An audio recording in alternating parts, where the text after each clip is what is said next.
Roser Santolaria soc jo, no? Del moviment cooperatiu d'Escola Popular de fa molts anys. Val.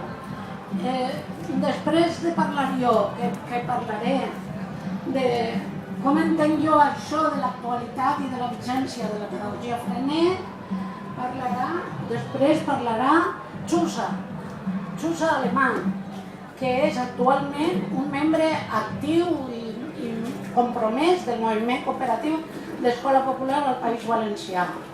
Després parlarà Ferran, que és el primer, que parlarà un poc de la formació permanent dels mestres, i després parlarà d'ella sobre la importància que té la pedagogia Frenet en una cosa que se diu l'educació plurilingüe o alguna cosa així.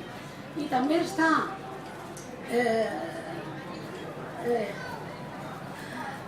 la Cano, que jo te dic Cano, Lola Cano, senyor meu, que és una alumna meva magnífica, que és professora de llengües clàssiques d'institut, i que ella i una altra Lola, que és Lola Cayuela, han fet una carta i l'ha de llegir, com a mínim, i és bonic. Bé, o sigui que d'això vaig a parlar. La pedagogia Frenet no és un mètode, pum, tancat, tu fas això i ja estàs, no. És una espècie de constructe que és cooperatiu i que té l'origen en França i d'iniciador el pedagog, el mestre francès Celestin Frenet. Esta estrella indica quines són les idees bàsiques de la pedagogia Frenet. Una, la llibertat d'expressió, o sigui, l'expressió de l'infant i de l'adult. L'expressió és una cosa fonamental en la pedagogia Frenet. Després, una altra cosa és la cooperació. O sigui, jo m'expresse, jo propose, jo dic lliurement i això se fa col·lectiu en el grup. I això és la cooperació. Aleshores, i un altre és l'esperit crític, és a dir, el coneixement crític, el coneixement significatiu, el que s'incorpora a les persones, per exemple, per analitzar-lo després, estimar el medi, estimar-nos a nosaltres mateixos i poder-nos millorar, no? Aleshores, aquestes són les tres idees bàsiques, però a lo millor vosaltres trobeu altres pedagogies que també diuen això, però el bo de la pedagogia Frenet és que té uns instruments, unes tècniques, és senzilla, és pràctica. I clar, tu dius expressió lliure, però tens el test lliure, que és l'expressió lliure, però que se fa cada dia, no en un sermó, sinó cada dia. Després tens l'art infantil, que decien els francesos, que és el dibuix lliure. El dibuix lliure, això, potenciar-ho, donar-li cabuda, etc. Després tens tantíssimes coses de llibertat, el teatre, l'expressió corporal, la dansa, fins i tot la matemàtica del tenteig, el tenteig, que és expressió individual.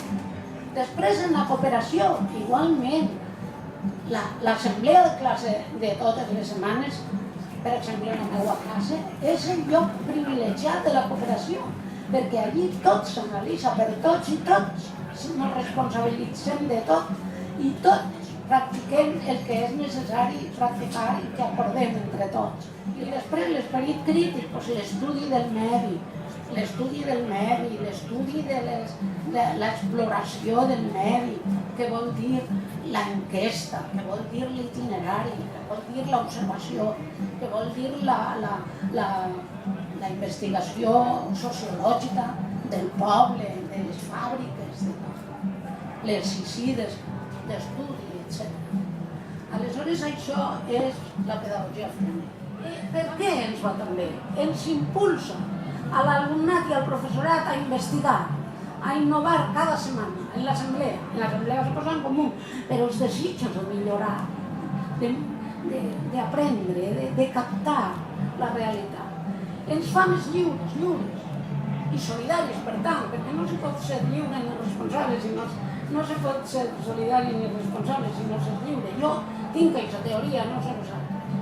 Hem viscut l'escola sense traumes, sense traumes.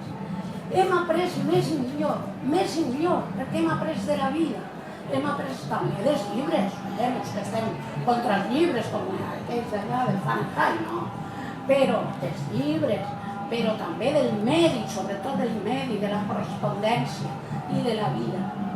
I per als mestres actuals, els que hem contactat, és una pedagogia més alliberadora i no casa, atent, amb l'autoritarisme, ni amb les relacions de dalt a l'alt. En les classes Frenet tot el món se relaciona en xarxa. El mestre pren la paraula quan li toca i el mestre proposa quan veu una cosa i és acceptada pels altres i aprèn. Jo he après tot el que sé, ho he après, no m'ha vingut a mi. I quan anaven les xiquetes a estudiar el cacauet o la xufa, era jo la primera que deia, que bonic, això no ho sabia. Doncs aquesta sensació d'iguals en l'aprenentatge. No casa amb l'angoixa de l'avaluació i la nota. S'ha acabat, això s'ha acabat, no.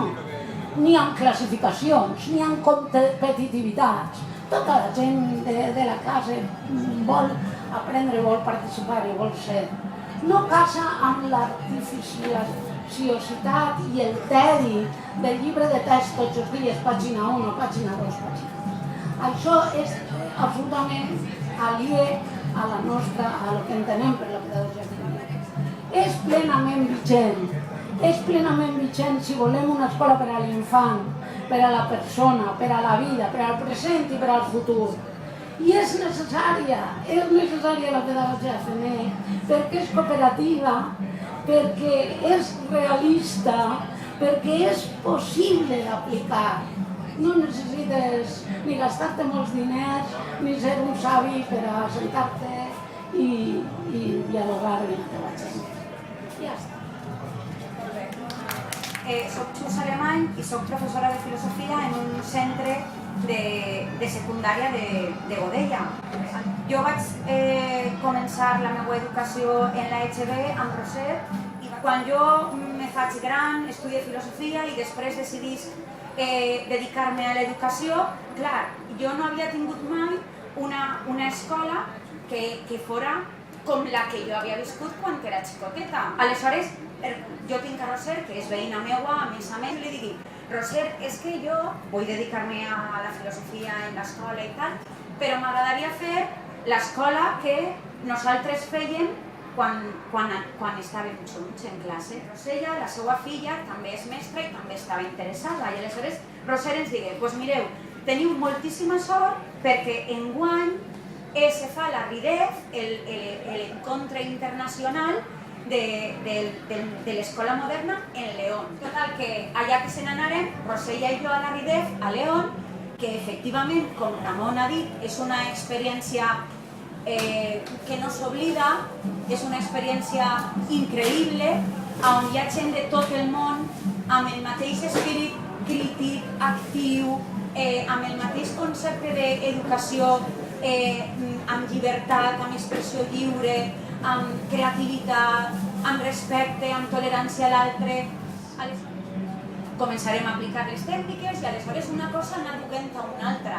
D'allí anarem de la RIDEF, l'any següent anarem al Congrés Nacional, que se fa tots els anys. Inevitablement començar aquesta xarxa cooperativa en la que de repente hi ha gent en el País Valencià, hi ha gent en Almeria, hi ha gent en Cantàbria, hi ha gent en Madrid, hi ha gent en Lleida, i aleshores tots entrem dins d'aquesta xarxa cooperativa en la que d'alguna manera estàs en constant aprenentatge amb els teus companys i en constant intercanvi d'activitats, d'idees, d'un mogolló d'experiències que el que fan és enriquir-te a tu moltíssim i que tu enriquisses també als teus companys.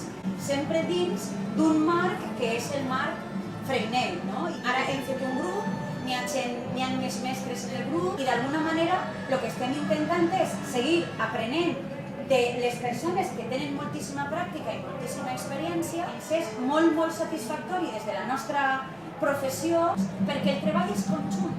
Personalment, com a alumna considere que no n'hi ha millor escola que aquesta, és a dir, que l'alumne la gaudís, que l'escola adquirís una altra dimensió radicalment diferent, que no té absolutament res a veure amb agafar un llibre, estudiar...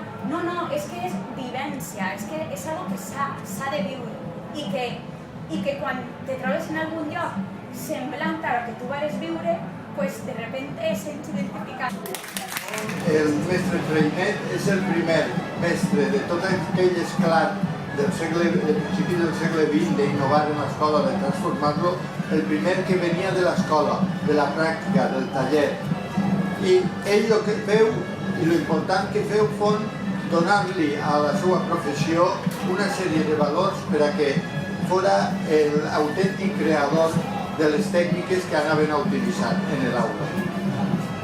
De la tècnica que anaven aplicant, els mestres que acompanyen a Freinet en aquesta aventura constitueixen l'Institut Cooperatiu de l'Escola Moderna, l'INSEE francès. I ahí serà l'espai on la reflexió, l'autoreflexió de lo que van practicant, d'aquelles idees intuitives o pedagògiques que captava d'altres, Freinet les va transformant com una mena d'esperanto per a tots els mestres i dona a la professió de mestre, li dona un contingut que no havia tingut fins a aquell moment, que els mestres, si s'ajuntaven, si reflexionaven en comú, eren capaços d'avançar en una recerca pedagògica i fer investigació. L'Elis Freinet ho diu molt bé en algunes de les seves reflexions sobre l'escola popular, quan diu: lo important dels mestres, dels nostres mestres, no és ensenyar, sinó és investigar. I aquest és el paper. Investigar què? Que aplicant unes tècniques, aquestes tècniques seran comprovades en el grup, seran debatudes en el grup, seran analitzades i si del cas arriba un moment que no les veuen útils, doncs les poden retirar i adoptar uns altres. Els valors d'aquesta pedagogia Freinet estan vigents, són necessaris, han de treballar. Jo només vull relacionar això amb l'ensenyament de llengües. És a dir, nosaltres, en les nostres escoles, ara mateixa, hem passat un procés que ve del bilingüisme al plurilingüisme i és una cosa que hem de saber abordar. Aleshores, si tenim en compte les tècniques Freinet i moltes de les propostes Freinet, com ara el test lliure, com ara la correspondència, l'assemblea, l'estudi del medi, tot això passa pel funcionament del llenguatge. A més d'altres valors, l'assemblea, per exemple, l'assemblea de classe, això vol dir que és una manera de tindre un domini del llenguatge, de saber a qui ens adrecem, què és el que volem, de quina forma hem de treballar, hem d'utilitzar el llenguatge per a saber convèncer. És a dir, que tot un seguit per exemple, la correspondència escolar, també, com ens adrecem a uns companys que són de fora. Jo estava mirant abans en la carpa, estava mirant uns treballs que conserva Roset de quan ella era mestra i la correspondència que feia amb uns xiquets d'una escola de França. Els xiquets escrivien en francès, algun trosset el traduïen a l'espanyol i després continuaven en francès i clar, és que és una mostra del tractament integral de les llengües, és a dir, com les mateixes idees o en un context de l'estructura d'un text determinat i d'un text semblant, que és tant els que escriuen com els que el reben i que després tornaran a contestar a aquesta carta, doncs s'engloba sense fer ningú escarafall i sense res, i d'una manera fàcil, d'una manera natural, se contempla aquesta integració de llengües. D'una manera natural, si treballem en aquest esperit, això que diem la investigació és senzillament la cooperació, l'intercanvi i la reflexió sobre aquelles coses que evidentment hem de saber.